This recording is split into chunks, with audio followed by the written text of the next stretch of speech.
Hello बच्चों, मैं फैद आप सबका स्वागत करता हूं अपने YouTube चैनल पे। और आज हम पढ़ने जा रहे हैं इलेक्ट्रिसिटी चैप्टर का टॉपिक इलेक्ट्रिक करंट। आज हम पढ़ें, कल हमने पढ़ लिया था, मतलब हमने जो पहला वाला पार्ट 1 था इलेक्ट्रिसिटी का, उसमें हमने इलेक्ट्रिक चार्ज के बारे में पढ़ा था, उसके फॉर्मूले पढ़े थे, उस पर एक दो न्यूमेरिकल करा था। आज हम पढ़ने जा रहे हैं इलेक्ट्रिक करंट। इलेक्ट्रिक करंट क्या होता है, इसको आई से डिनोट करते हैं। इसको समझने के लिए एक छोटा सा एग्जाम्पल लेते हैं बच्चों। देखो, ये 3 वायर है हमारे पास। तीनों वायर में से इसमें 100 कूलम चार्ज पास हो रहा है, इसमें से 200 कूलम चार्ज पास हो रहा है, और इसमें से 300 कूलम चार्ज पास हो रहा है एक सेकेंड में। 1 सेकेंड में तीनों वायर में से 1 सेकेंड में 100 कूलम, 200 कूलम और 300 कूलम चार्ज पास हो रहा है। तो मेरा क्वेश्चन है, किस वायर में से चार्ज जो फ्लो हो रहा है वो ज़्यादा रेट से हो रहा है? तो आपका आंसर होगा इस वाले वायर में, क्योंकि इस वायर में 300 कूलम हर सेकेंड पास हो रहा है। तो बच्चों, करंट यही कहलाता है, rate of flow of charge. Charge के फ्लो होने का जो रेट होता है उसी को हम क्या बोलते हैं? Electric current. It is rate of flow of charge. Charge किस रेट से फ्लो हो रहा है वो कौन बताएगा? करंट। जिस वायर में करंट ज़्यादा रेट से, चार्ज ज़्यादा रेट से फ्लो होगा, उस वायर में करंट क्या होगा? ज़्यादा। तो इस तीनों वायर में करंट सबसे ज़्यादा किस में है? इसमें है, क्योंकि इस वायर में से चार्ज के फ्लो होने का रेट जो है ज़्यादा है। तो इलेक्ट्रिक करंट क्या होता है? Rate of flow of charge. Denote किससे करते हैं? आई से। आई फॉर्मूला होता है Q अपॉन में T, यानी I किसके इक्वल होता है? Q अपॉन में T, जहाँ पर Q क्या है बच्चों? चार्ज, T क्या है? टाइम, और I क्या है? करंट। ये था इलेक्ट्रिक करंट। अब क्वेश्चन आता है, इलेक्ट्रिक करंट कौन सी क्वांटिटी है, स्केलर या वेक्टर? तो इलेक्ट्रिक करंट स्केलर क्वांटिटी है। इलेक्ट्रिक करंट क्या है? Scalar quantity.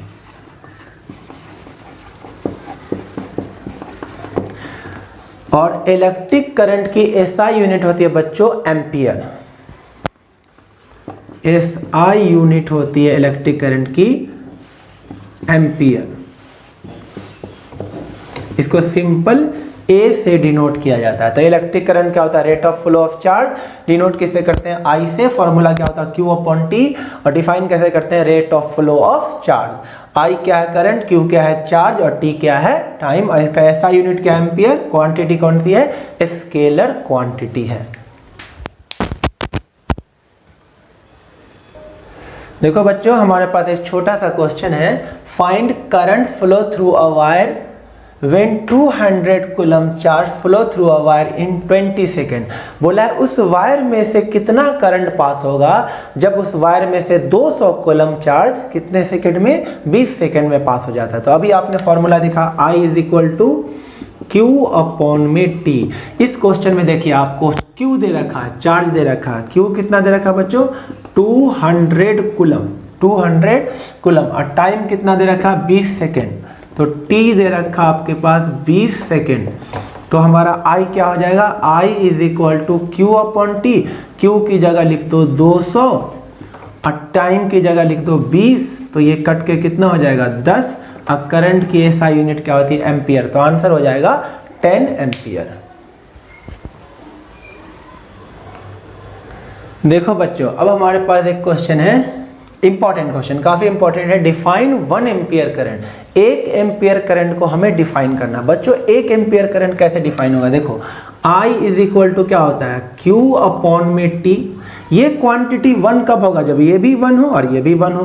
तो आप लिख देना व्हेन Q भी कितना हो? 1 कूलम, और टाइम भी कितना हो? 1 सेकेंड।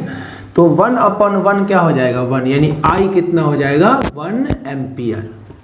ये भी 1, ये भी 1, तो I भी कितना हो जाएगा? 1। तो अब इसको हम बोल के डिफाइन कर लेंगे कि 1 एम्पियर करंट कैसे डिफाइन करो? When 1 coulomb of charge, when 1 coulomb of charge flow through a wire in 1 second, then current in wire is called 1 ampere.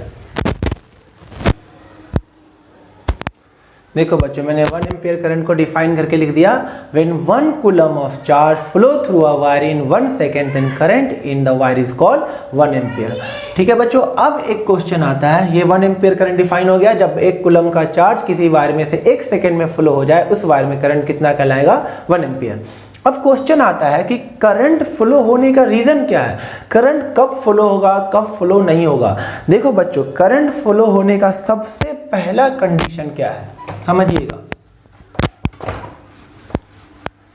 ये एक मेटालिक वायर है, इसमें से करंट तभी फ्लो होगा जब इस वायर के दोनों एंड पे पोटेंशियल में डिफरेंस होगा। मतलब एक एंड का पोटेंशियल ज़्यादा होगा और एक एंड का पोटेंशियल कम होगा। यानी कि 2 वायर है अगर आपके पास, वायर नंबर 1, वायर नंबर 2, इसके इस एंड का पोटेंशियल है 10 वोल्ट और इस एंड का पोटेंशियल है बेटा 5 वोल्ट, और इस वायर में इस एंड का पोटेंशियल है 10 वोल्ट और इस एंड का भी पोटेंशियल है 10 वोल्ट।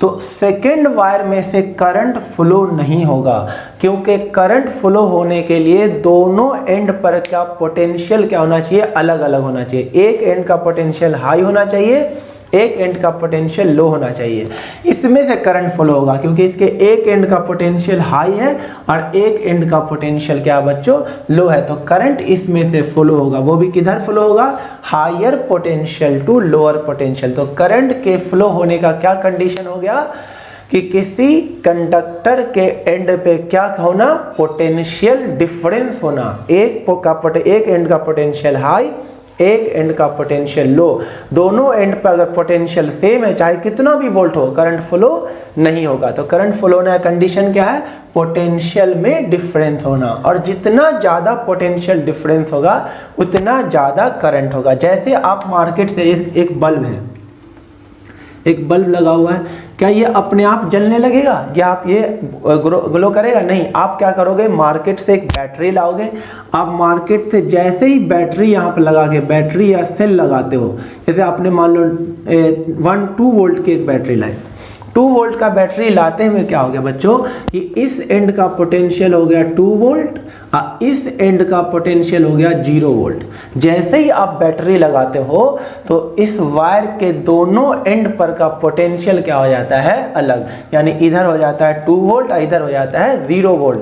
तो इधर का पोटेंशियल हो गया हाई, इधर का पोटेंशियल हो गया लो। अब करंट फ्लो होगा हायर टू लोअर और ये बल्ब क्या हो जाएगा बच्चों, ये बल्ब ग्लो करने लगेगा, जो पहले ग्लो नहीं कर रहा था।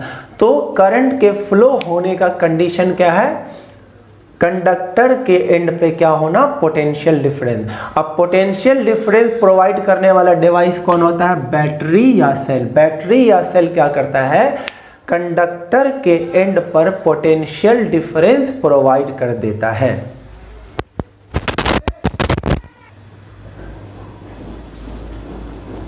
देखो बच्चों, हमारा नेक्स्ट टॉपिक और बहुत ही important, very very important topic, Ohm's law.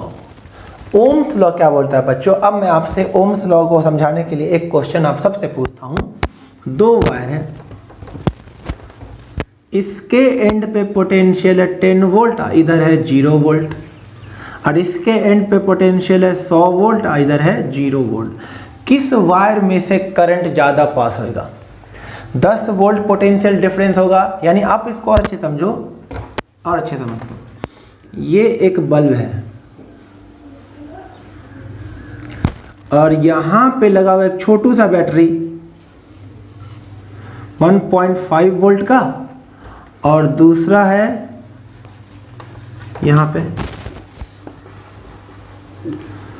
और इस बल्ब के साथ जुड़ा हुआ है 9 वोल्ट या फिर 5 वोल्ट का बैटरी, 5 वोल्ट का बैटरी। ये 1 है और ये 1 है और ये 2 है। कौन सा बल्ब ज़्यादा ब्राइटनेस का होगा, तो आपका आंसर होगा ये वाला बल्ब, क्योंकि इसमें जो बैटरी लगा हुआ उसका पोटेंशियल क्या है, ज़्यादा, तो इसमें से जो करंट होगा वो भी क्या होगा, ज़्यादा। इसमें जो बैटरी लगा हुआ है उसका पोटेंशियल क्या है, कम है, कम वोल्ट की बैटरी है, उससे करंट भी कम होगा तो ब्राइटनेस भी कम होगा। इसमें ब्राइटनेस क्या होगा, कम, और इसमें ब्राइटनेस क्या होगा, बहुत ही ज़्यादा, यानी कि जितना ज़्यादा वोल्टेज होगा उतना ज़्यादा करंट होगा। मतलब वोल्टेज बढ़ेगा तो करंट भी क्या होगा, बढ़ेगा।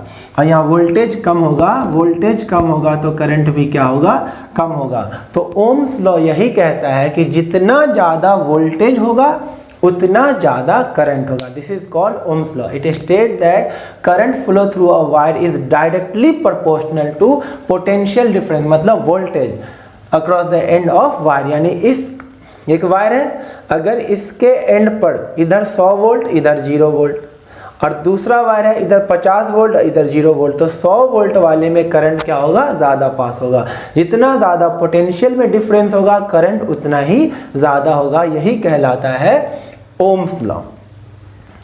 मतलब बच्चों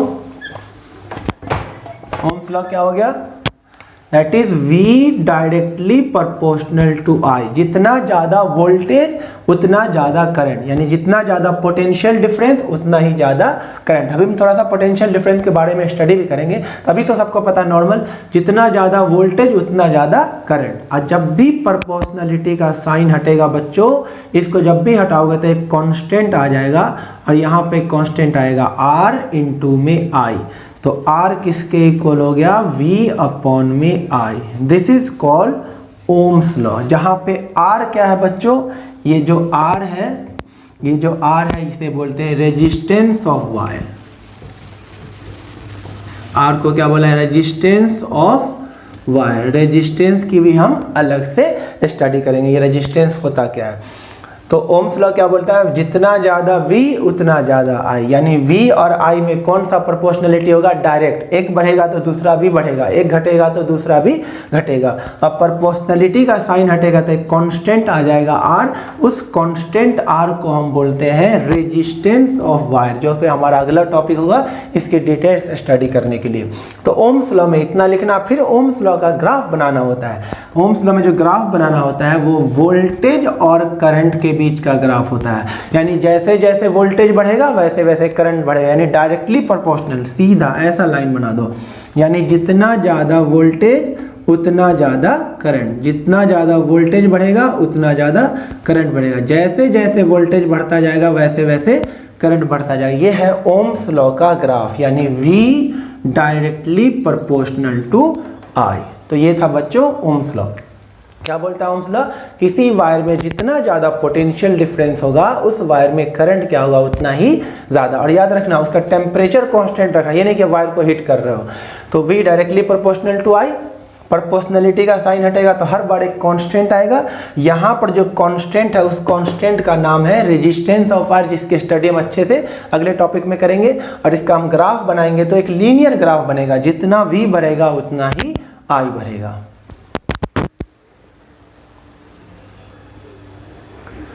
तो बच्चों इस वीडियो में इतना ही। अगर आपको वीडियो पसंद आया हो तो इसे लाइक कीजिए, शेयर कीजिए और प्लीज़ चैनल को सब्सक्राइब कर दीजिए। Thank you.